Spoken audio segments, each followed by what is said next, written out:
whispers in the hearth, a tapestry of endurance in the hush before dawn.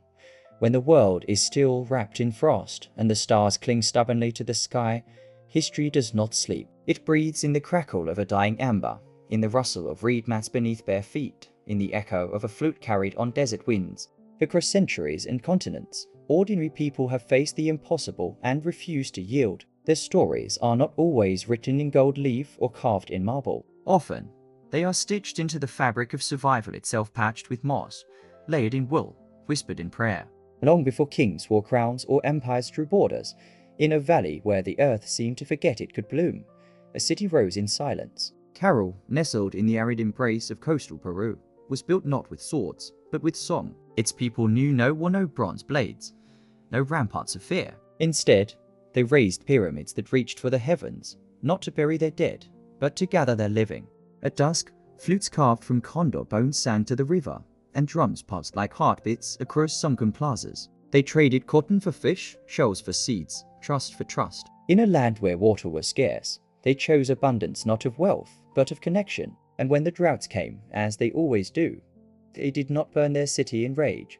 They walked away quietly, leaving their dreams in the sand, trusting that one day, someone would listen. Centuries later, across an ocean yet unnamed, another kind of silence fell, not of peace, but of cold. In a hut of wattle and daub, its walls smeared with dung and hope, a peasant family huddled around a hearth that barely glowed. Outside, the wind howled like a wolf denied its meal. Inside, breath forked the air, and children slept wrapped in cloaks that smelled of goat and smoke. There were no beds, only straw sacks that crunched with every turn, shared with cousins, grandparents, and sometimes a cow whose warm flank was the difference between life and frostbite. They banked the fire each night with ash, not as ritual, but as prayer. Let this ember survive until morning.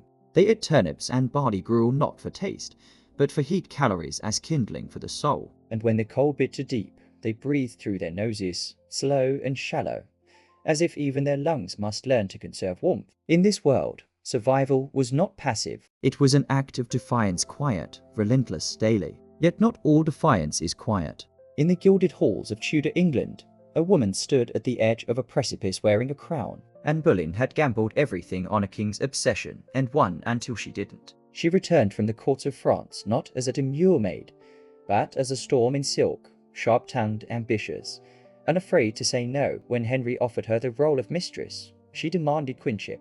When the Pope refused annulment, she helped birth a new church. For a time, she ruled not just beside the king, but as his equal in vision, if not in power. But the same fire that drew him in would scorch her when the wind changed. Accused of adultery, incest, treason, crimes so absurd they bordered on farce, she faced her trial with composure that unnerved her enemies. On the scaffold, she forgave the man who signed her death warrant. Her final act was not rage, but grace. And though her body was buried in an arid chest beneath Tower stones, her daughter Elizabeth would one day wear a crown forged in that same fire, proving that some legacies are not erased by axes, but sharpened by them.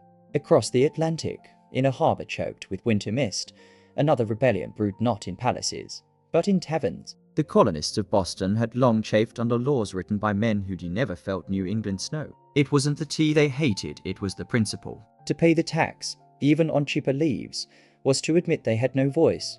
So on a December night in 1773, ordinary men, carpenters, farmers, merchants painted their faces with soot, wrapped themselves in blankets, and boarded 3 ships not to steal, but to destroy. With hatchets and discipline, they dumped 342 chests into the sea. No one shouted, no one looted. They acted not as rioters, but as citizens making a statement.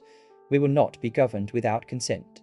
The British called it vandalism. History would call it revolution. And when Parliament retaliated with the intolerable acts, they did not crush the colonies, they united them. From Georgia to New Hampshire, wagons rolled toward Boston with flour and hope. What began as a protest over tea became a covenant among strangers. Your suffering is ours. Out of that solidarity, a nation would be born. These stories seem distant, separated by deserts, centuries, languages, but they are bound by a single thread: the refusal to accept that the world must remain as it is. The peasant who stuffed moss into a crack in the wall was practicing the same courage as the Bostonian who climbed aboard the Dartmouth.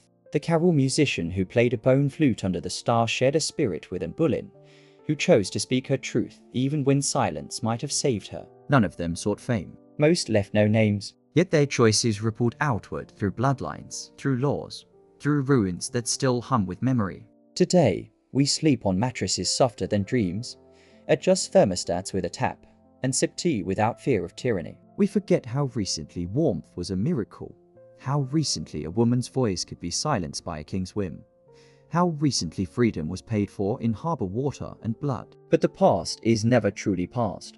It lives in the way we treat strangers, in the boundaries we defend, in the quiet dignity with which we face our own winters, whether they come as grief, injustice, or loneliness. So the next time the wind howls at your window, remember, somewhere long ago, someone banked a fire with trembling hands and whispered, "Just one more night." And because they did, you are here warm, awake, and free to choose your own kind of courage. For history is not made only by the mighty. It is woven, night after frozen night, by those who refuse to let the flame go out.